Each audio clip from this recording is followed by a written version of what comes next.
আসসালামু আলাইকুম। আমার চ্যানেলে আপনাদের সকলকে স্বাগত। আমি আমার অনেক ভিডিওতেই বলেছি, আমেরিকা যাদের বন্ধু তাদের শত্রুর প্রয়োজন নেই। এক সময় ভারতের সাথে আমেরিকার কি ধরম মহরম সম্পর্ক, এবং নরেন্দ্র মোদী যখন প্রধানমন্ত্রী হয়েছিলেন, ডোনাল্ড ট্রাম্প প্রথমবার যখন প্রেসিডেন্ট হয়েছিলেন, তখন ডোনাল্ড ট্রাম্প এবং নরেন্দ্র মোদীর এত ভালো সম্পর্ক, এত ভালো বন্ধুত্ব, যেটা আমরা কল্পনাতেও চিন্তা করতে পারি না। এবং নরেন্দ্র মোদীর দল বিজেপি ডোনাল্ড ট্রাম্প পরবর্তীতে যখন প্রেসিডেন্ট দাঁড়িয়েছিলেন, তখন তার জন্য পূজা করা শুরু করে দিয়েছিলেন যাতে তিনি আবার প্রেসিডেন্ট হন।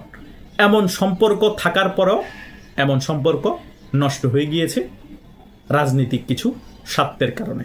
কি স্বার্থ? যখন ইউক্রেনের সাথে রাশিয়ার যুদ্ধ শুরু হয়, তখন ভারতকে বারবার হুঁশিয়ারি দিতে থাকে আমেরিকা যে কোনো রকমে যাতে রাশিয়ার কাছ থেকে তেল না কিনে। কিন্তু ঐতিহাসিক বন্ধুত্ব আছে রাশিয়ার সাথে, তেল না কিনে কি পারে ভারত?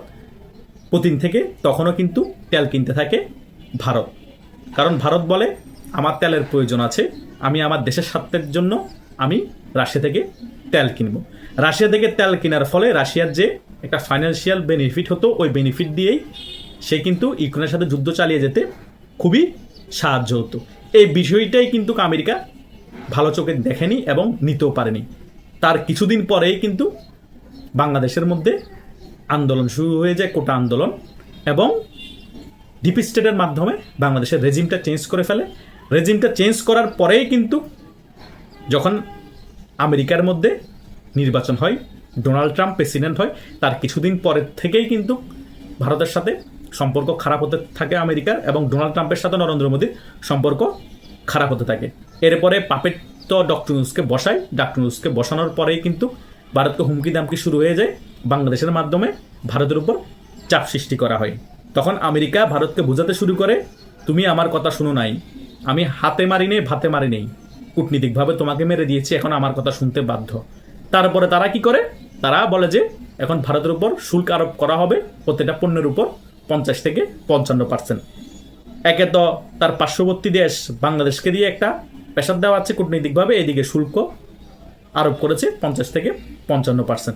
ভারতকে সম্পূর্ণরূপে কোণঠাসা করে ফেলে তখন আমেরিকা এবং ডোনাল্ড ট্রাম্প। এরপরে বিচ্ছেদ শুরু হয় ভারতের সাথে। কার? আমেরিকার। ভারতে কিন্তু বসে নেই। ভারত আস্তে আস্তে করে মালদ্বীপের সাথে সম্পর্ক ভালো করে ফেলে, নেপালের সাথে সম্পর্ক ভালো করে ফেলে, এবং চায়নার সাথে যে আমেরিকার সবথেকে বড় শত্রু দেশ হিসেবে পরিচিত পৃথিবীর কাছে, সে চায়নার সাথে সম্পর্ক ভালো করে ফেলে। এই দিকে আলাদা একটা জোট করে ফেলে চায়না, রাশিয়া এবং ভারত মিলে। এই দিকে খেলা গরম হয়ে যায়। এখন আমেরিকার সম্পূর্ণরূপে মাথা গরম নরেন্দ্র মোদীর উপর। তারা বুঝতে পেরেছে ভারতের প্রধানমন্ত্রী নরেন্দ্র মোদী যেমন চাওয়ালা মনে হয়, তেমন চাহালা না। অনেক বড় মাপের নেতা নরেন্দ্র মোদী। এখন নরেন্দ্র মোদীকে সরাতে যদি না পারি আমরা, তাহলে আমাদের খ্রিস্টান রাষ্ট্র করার জন্য যে প্ল্যানটা আমরা 70 থেকে 80 বছর আগে থেকে করে রাখছি, সেন্ট মার্টিনের ওই সাইডে বঙ্গোপসাগর আমরা যে ঘাঁটি করার জন্য প্ল্যানিং করে রাখছি, সেটা সম্ভব হবে না।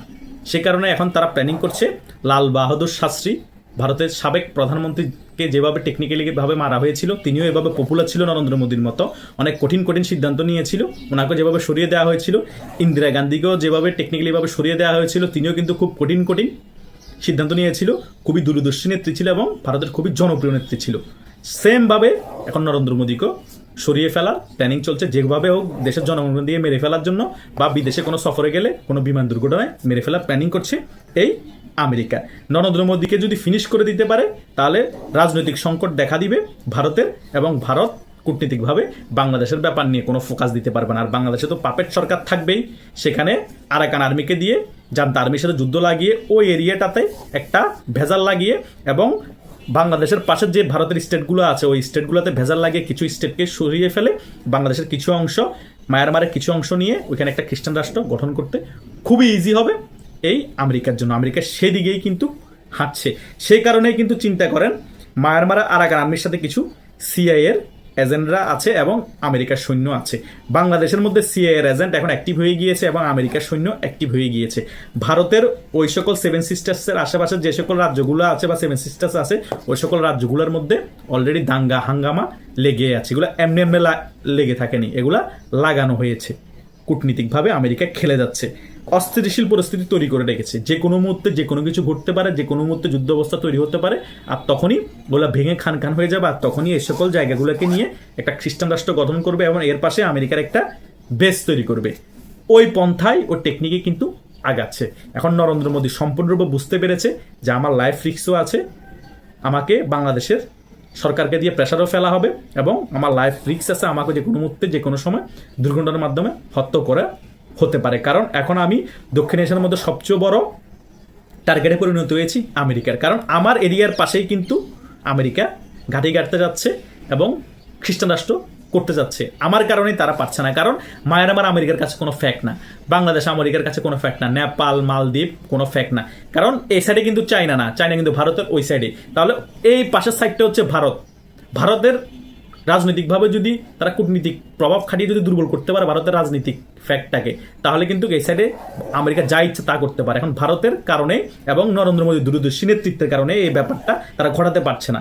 ভারত কিন্তু বড় রাষ্ট্র এবং প্রভাবশালী রাষ্ট্র, অর্থনৈতিকভাবেও কিন্তু ভারত শক্তিশালী। সে কারণেই নরেন্দ্র মোদীকে কোণঠাসা করে ফেলতে পারলে বা মেরে ফেলতে পারলে কোনো রকমে, তাহলে কিন্তু তাদের স্বার্থটা হাসিল হয়ে যাবে। কোনো রকমেই তারা 14 মাসের চেষ্টা করে অনেক সফল হওয়ার চেষ্টা করছে, অনেক কিছুতে সফল হয়েছে, কিন্তু মেইন কাজটা তারা করতে পারছে না। ভারত মেইন জায়গাতেই আটকিয়ে রেখেছে। এখন দেখা যাক আমেরিকা কি নরেন্দ্র মোদীকে কোনোভাবেই কূটনীতিকভাবে দুর্ঘটনা ঘটিয়ে মেরে ফেলতে পারে, বা ইন্ডিয়া তাদের ভূপিন যেটা সাজিয়েছে সেই খেলাতে বাংলাদেশে এই যে আমেরিকা এবং পাকিস্তানের সমর্থিত সরকার আছে ওই রেজিমটাকে ভারত পতন করতে পারে। খেলা কিন্তু জমে উঠেছে, খেলা এখন শেষের পর্যায়ে আছে। যে একটা ভুল চাল দিবে সেই কুপকাত হয়ে যাবে।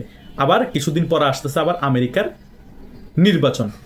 সেই নির্বাচনে যদি আবারও ডেমোক্রেট আসে তাহলে আরও অ্যাগ্রেসিভ হয়ে যাবে ইন্ডিয়ার উপর। বাংলাদেশ আরও সমর্থন পাবে আমেরিকা থেকে। কারণ ডক্টর ইউনূস যদি সরেও যায় তবুও যে সরকার আসবে বাংলাদেশের মধ্যে ওই সরকারের সাথে আমেরিকার ডেমোক্রেটের সম্পর্ক ভালো থাকবে। কারণ এখন এজেন্ডা একটাতেই নেমেছে, আমেরিকা সরকার ভারতকে চাপে রাখো, বাংলাদেশের আশেপাশের মধ্যে খ্রিস্টান রাষ্ট্র তৈরি করো। খ্রিস্টান রাষ্ট্র তৈরি করতে না পারলে দক্ষিণ এশিয়ার মধ্যে আগেও যেরকম প্রভাব ওই রকমভাবে বিস্তার করতে পারে না আমেরিকা, ভবিষ্যতে পারবে না। তাই তারা দক্ষিণ এশিয়াকে হাতের মুঠোই চাই। পুরো বিশ্বকে তারা নিয়ন্ত্রণ রাখতে পেরেছে, কিন্তু দক্ষিণ এশিয়ার মধ্যে তারা নিয়ন্ত্রণ করতে পারছে না। সেটা তাদের সবচেয়ে বড় দুঃখ। আর ইসরায়েলও আমেরিকার সাথে সম্পূর্ণরূপে আছে, কারণ তারা এটা বিশ্বাস করে আগামীতে পুরো বিশ্বে রুলিং করবে এই ইসরায়েল। আমেরিকা তাদের পাশে থাকবে আর তাদের মসিয়া দজ্জাল আসবে। এই বিষয়ের উপর বিশ্বাসের কারণে তারা বিশ্বের প্রত্যেকটা প্রান্তে তাদের আধিপত্য বিস্তার করতে যাচ্ছে। এটাই হচ্ছে মেইন রিজন। আশা করছি সকলে সকল বিষয় বুঝতে পেরেছেন। আপনাদেরও যদি কোনো মন্তব্য থাকে এবং কোনো প্রশ্ন থাকে সেটা আপনারা কমেন্ট বক্সে জানাতে পারেন। আশা করছি আমি ওই প্রশ্ন এবং আপনাদের মন্তব্যের উত্তর দেওয়ার চেষ্টা করব। আল্লাহ হাফেজ।